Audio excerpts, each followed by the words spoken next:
Hi students, இன்னைக்கு நம்ம என்ன பார்க்க போறோம்னா ஐபிஎஸ்சி டியர் 2 நம்மளுக்கு இந்த வாரம் ஞாயிற்றுக்கிழமை இருக்கு. எல்லாரும் நல்லா படிச்சுட்டு இருப்பீங்கன்னு நினைக்கிறேன்.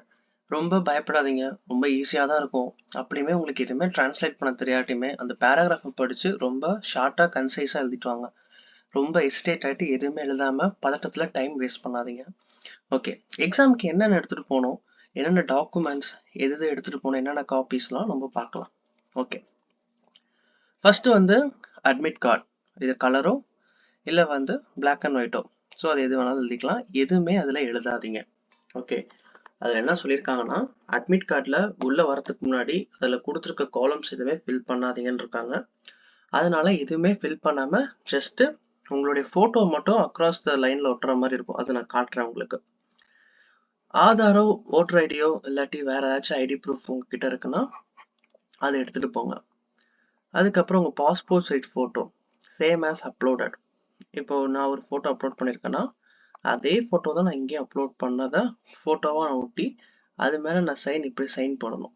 ஓகே, இப்போ பார்த்தீங்கன்னா ஃபோட்டோ நான் இங்கே பேஸ்ட் பண்ணிட்டேன். ஆல்ரெடி நான் ஏசிஓக்கும் சொல்லியிருப்பேன். இப்போ நான் இங்கே சைன் போட்டணும், இப்படி போடணும். என்னுடைய ஃபேஸோட சேர்த்து இப்படி போடணும். உங்களது மாடல் கூட நான் வேணால் குரூப்பில் அனுப்புகிறேன், பார்த்துக்கோங்க. Reach exam centre well in advance. ஆமாம், 10:30 மணிக்கு கேட் வந்து க்ளோஸ் பண்ணிடுவாங்க. ஸோ அதுக்கு முன்னாடியே நம்ம இருக்கணும். அதே மாதிரி கேரி ப்ளூ பென் மட்டும். ப்ளூ பென் வந்து அது ஹவுசரோ இல்லாட்டி வந்து டிரான்ஸ்பரண்ட் பென் எது வேணாலும் எடுத்துகிட்டு போகலாம். பென்னை பொறுத்த வரைக்கும் டிரான்ஸ்பரண்ட் எதுவுமே அவங்க மென்ஷன் பண்ணல. Blue ball pen. Okay, ink pen கொண்டு போகாதீங்க, ஜெல் பென் கொண்டு போகாதீங்க. ஏன்னா வந்து பேப்பர் கரெக்ஷன் பண்ணும்போது பேப்பர் இங்கு மாறும். சில டைம் வந்து பேப்பர் இங்க் வந்து ரொம்ப டல்லாக கூட ஆயிரும். அதனால தான் அவங்க லெட் மென்ஷன் பண்ணியிருப்பாங்க.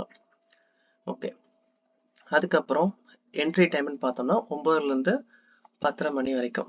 எனக்கு தெரிஞ்சு ஒரு 4-5 சென்டர் போட்டிருக்காங்க.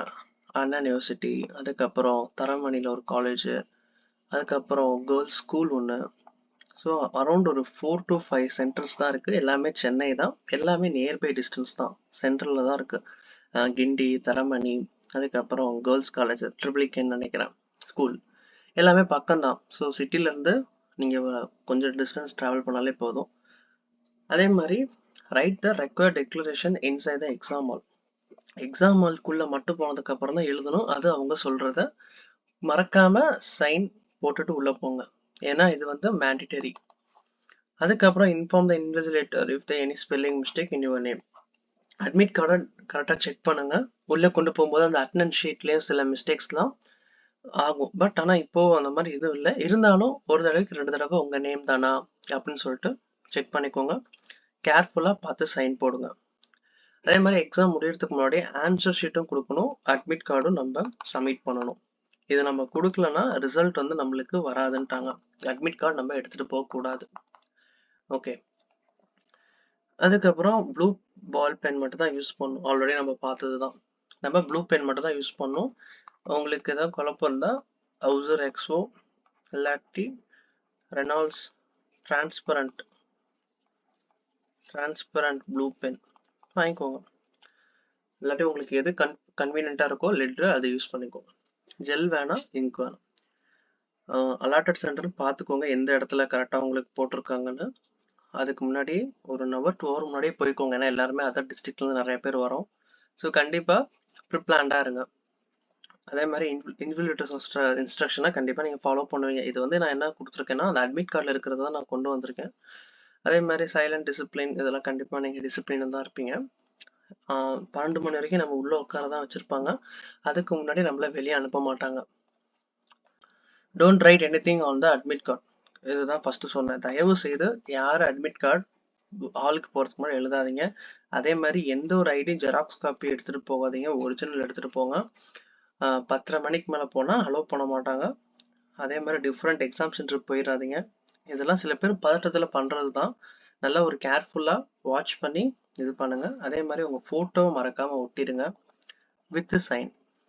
அதே மாதிரி ஃபோனு, ஸ்மார்ட் வாட்ச்சு, அதுக்கப்புறம் கால்குலேட்டர், இதெல்லாம் நம்ம கொண்டு போக மாட்டோம், நம்மளுக்கு அது தெரியும். பட் இருந்தாலும் நம்ம மறந்து போய் நம்மளுக்கே தெரியாமல் அந்த ஃபர்ஸ்ட்ல வரப்போ நம்ம பாட்டு கேட்டு ஹெட்செட்டாக காதில் வச்சுக்கலாம். ஸோ அந்த மாதிரி நம்மள அறியாமல் நம்ம பண்ணுறது தான். ஸோ அதை தவிர்த்துக்கோங்க. அனலாக் வாட்ச் வந்து அலோடு தான் சொன்னாங்க. பட் இருந்தாலும் ரொம்ப காஸ்ட்லியான வாட்ச்லாம் கொண்டு வராதீங்க. உங்களுக்கு டைம் தெரியறதுக்கான நார்மலான வாட்ச் இருந்தால் போதும், அனலாக் வாட்ச். சப்போஸ் அதுவுமே அலோவ் பண்ணுறாங்களான்னு தெரியாது நமக்கு. ஸோ அதனால நம்மளுடைய கன்சர்ன் நம்ம முக்கியம், நம்மள சேஃப்டியாக நம்ம பார்த்துக்கணும்.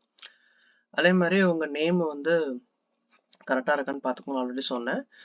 அதுக்கப்புறம் இன்னொரு விஷயம் என்னன்னா, ஆன்சர் ஷீட் வந்து மாற்ற மாட்டாங்க. இது பார்த்துக்கோங்க.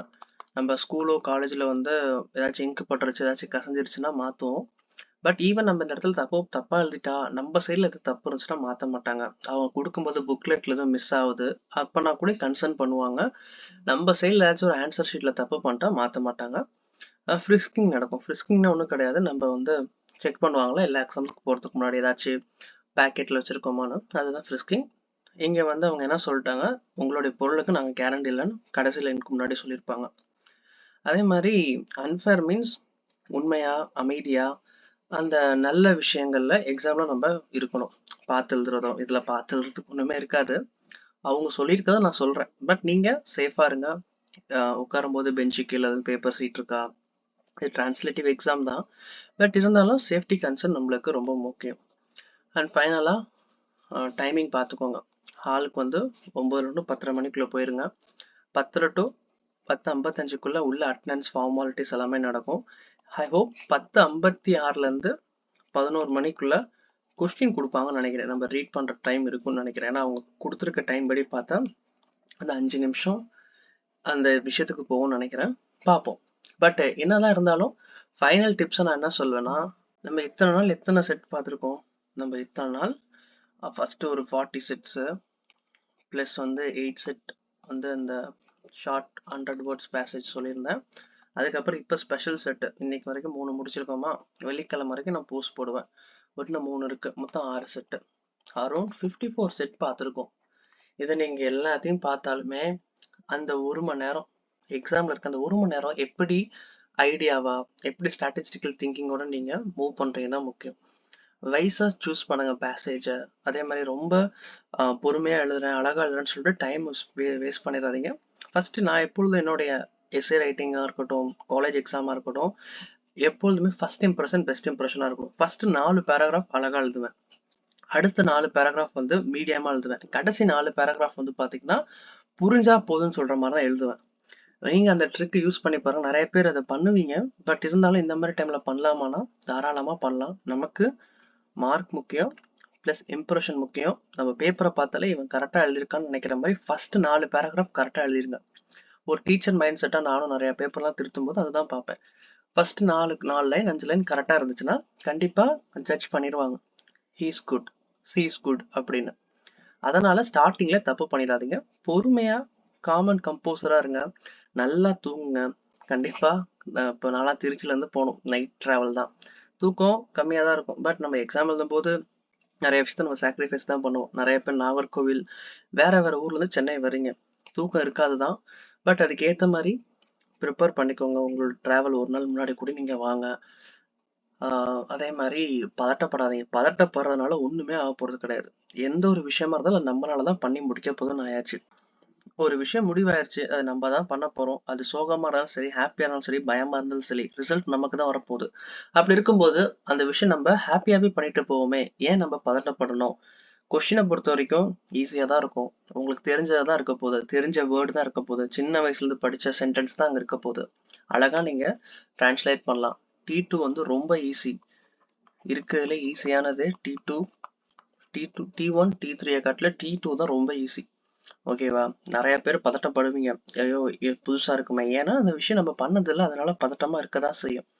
அதனால பயப்படாதீங்க, ஈஸியாக பண்ணலாம். அதே மாதிரி ரொம்ப ஓவர் ரைட் பண்ணாதீங்க. நிறையா டிப்ஸ் உங்களுக்கு சொல்லியிருக்கேன். பட் இருந்தாலும் இந்த வீடியோ பார்க்கும்போது அட்லீஸ்ட் உங்களுக்கு அதை ரிமெம்பர் பண்ணுவேன்ல. ஓவர் ரைட் பண்ணாதீங்க. அதே மாதிரி ஒரு வேர்ட் மிஸ் ஆயிடுச்சுன்னா அதை மென்ஷன் பண்ணுறேன்னு சொல்லிட்டு மேலே இந்த மாதிரி ஆரோ மார்க்லாம் போட்டு காட்டாதீங்க. அடுத்த டைம் வரும்போது அந்த வேர்டை சேர்த்து எழுதிருங்க. அந்த மாதிரிலாம் பண்ணுங்க. வேற ஒரு ஒரு ஸ்பேஸுக்கும் ஒரு ஒரு ஹெல்த்துக்கும் இதுக்கும் கொஞ்சம் கேப் போடுங்க. அந்த திருத்தல் உங்களுக்கு புரிஞ்சா போதும். ரொம்ப அழகா எழுதி டைம் வேஸ்ட் பண்ண வேணாம். ஓகே. அதே மாதிரி நல்லா தூங்குங்க, நல்லா சாப்பிடுங்க, நல்லதை மட்டும் சாப்பிடுங்க. அந்த 1 வீக் ஆயில் ஃபுட்லாம் தவிர்த்துட்டு. ஹெல்த் ரொம்ப முக்கியம், மைண்ட் செட் அதை விட ரொம்ப முக்கியம். ஓகே, எல்லா டவுட்டும் நான் உங்களுக்கு அனலைஸ் பண்ணியிருக்கேன். என்னால் முடிஞ்ச ஒரு 54 செட் உங்களுக்கு நான் ஹெல்ப் பண்ணியிருக்கேன்னு நினைக்கிறேன் இந்த T2. ஏன்னா வந்து 54 செட் இன் 2 monthsல வந்து ரொம்ப கஷ்டம். பட் இருந்தாலும் நம்ம எல்லாருமே அதை எத்தனை பேர் ஃபுல்லாக ப்ராக்டிஸ் பண்ணீங்கன்னு எனக்கு தெரியல.